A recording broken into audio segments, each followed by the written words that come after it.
Olá, bem-vindos a mais um Deep Dive. Hoje a gente mergulha num tema-chave. Como é que a lei, aquele texto escrito, vira decisão na prática? Temos aqui um material focado na interpretação jurídica, que é, assim, fundamental no direito civil brasileiro. A base é a famosa LINDD, a Lei de Introdução às Normas do Direito Brasileiro.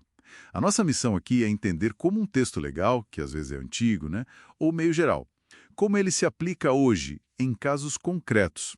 Bom, vamos lá, vamos desempacotar isso. Isso mesmo. E interpretar, veja bem, não é adivinhar, né?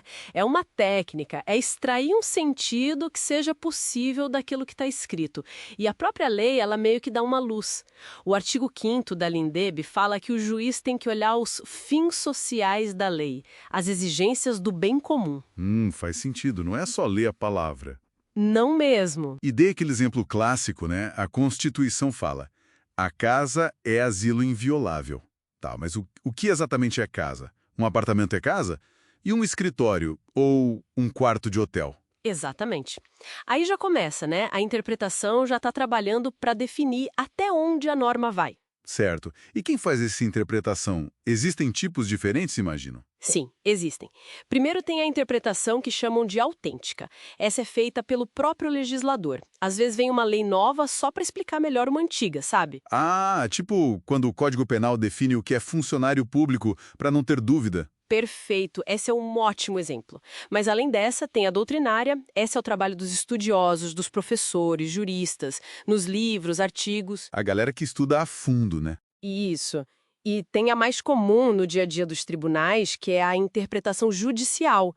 Os juízes, os desembargadores, os ministros, quando decidem os casos. Ah, e um detalhe que acho curioso. Sabe a exposição de motivos de uma lei? Aquele texto que explica por que ela foi criada? Sei, sim. Que geralmente vem junto com o projeto. Pois é.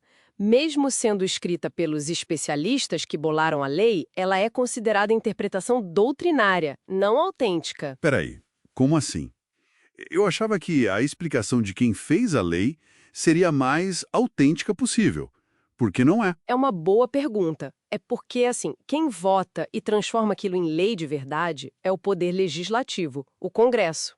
Os juristas preparam, claro, são essenciais, mas a vontade final que vira lei é a do parlamento.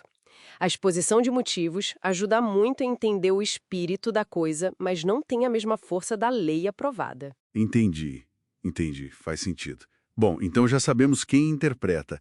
Mas e o resultado dessa interpretação? Ela sempre só confirma o óbvio ou pode, sei lá, esticar ou encolher o que a lei diz? Ótima questão. Pode sim. Quando o intérprete percebe que a lei, falou menos do que parecia querer dizer, aí entra a interpretação extensiva. Ah, como no exemplo da casa. Que a proteção se estende para um escritório, talvez. Exatamente. A ideia é ampliar o sentido para proteger melhor o direito que a lei visava, né? O asilo inviolável, nesse caso. E o contrário existe? Quando a lei parece ter ido longe demais, ter falado mais do que devia. Existe sim. É a interpretação restritiva. A conclusão é que o texto foi mais amplo do que a real intenção da norma. O Código Civil, no artigo 114, até sugere usar essa interpretação restritiva para atos gratuitos. Pensa numa doação, por exemplo. É para proteger quem está sendo generoso, para não interpretar a generosidade de forma muito ampla e acabar prejudicando essa pessoa. Interessante. E tem mais algum exemplo de restritiva? Talvez pensar nas leis de cotas raciais. A interpretação pode ser que elas buscam combater o racismo histórico, estrutural, um objetivo bem específico, e não só, digamos, a pobreza em geral, entende? É um recorte. Saco. E tem alguma que só confirma o texto? Claro, tem a declarativa. É quando o texto é claro, direto, o sentido literal já resolve, nem estica, nem encolhe. Ok. Agora, como é que se chega nesses resultados? Quais as ferramentas, os métodos para fazer isso? Os métodos são vários. Geralmente, o ponto de partida é a interpretação gramatical. Olhar o significado das palavras mesmo, o sentido comum ou, às vezes, um sentido técnico específico do direito. Como aquele exemplo que você deu ou que está no material. quando falam que um juiz é incompetente. Não é xingamento. De jeito nenhum, é um termo técnico. Significa que aquele caso específico não é da área de atuação dele, não é da competência dele julgar. Tá claro. Mas imagino que não pare por aí, né? Só olhar o dicionário. Não mesmo. A análise vai mais fundo. A interpretação histórica, por exemplo, vai buscar o contexto da época em que a lei foi criada, o que se debatia, quais eram os problemas. Já a interpretação teleológica, que às vezes chamam de sociológica, é ser bem dinâmica. Ela olha para o propósito da lei hoje, qual o fim social dela na realidade atual. Ah, essa parece importante para adaptar leis antigas? Muito. Um exemplo forte disso é o reconhecimento da paternidade socioafetiva. A lei falava de vínculo biológico, mas a interpretação teleológica focou no afeto, no cuidado, na relação construída. Um fim social importantíssimo hoje. Entendi. E quais outros métodos? Tem a sistemática, que é crucial. Ninguém lê uma lei isolada, né? Tem que ler a lei como parte de um todo, de um sistema, em harmonia com a Constituição, com outras leis. Ver como ela se encaixa no quebra-cabeça legal todo. Exato.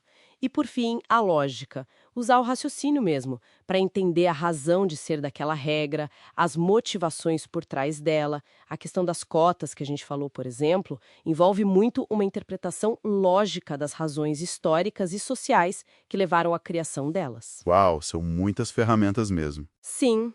E o ponto-chave que o material reforça bem é: interpretar é sempre buscar um sentido possível dentro do que o texto permite. Mesmo a interpretação mais modernizadora, a teleológica, não pode criar algo do nada ou ir totalmente contra os limites da lei. Entendi. Não é para corrigir a lei na marra. É para encontrar o melhor sentido dela dentro das possibilidades. Perfeito. Então, resumindo a ópera, a lei não é só o texto puro e simples. É o significado que a gente extrai dela usando todas essas ferramentas, essas perspectivas. Sempre com olho no tal espírito da norma, né? A razão de ser dela. Precisamente. É uma busca constante pelo sentido mais adequado. E isso, claro, nos deixa com uma pulga atrás da orelha, né? Uma questão para pensar. Se a interpretação, principalmente essa teleológica, busca adaptar a lei aos tempos atuais, aos fins sociais, até onde a gente pode esticar o sentido de um texto sem mudar a lei escrita? Boa pergunta. Pois é, como que a gente equilibra essa necessidade de fazer o direito acompanhar a sociedade com a segurança jurídica, com a previsibilidade de saber o que a lei significa? Fica aí a reflexão para o nosso pessoal.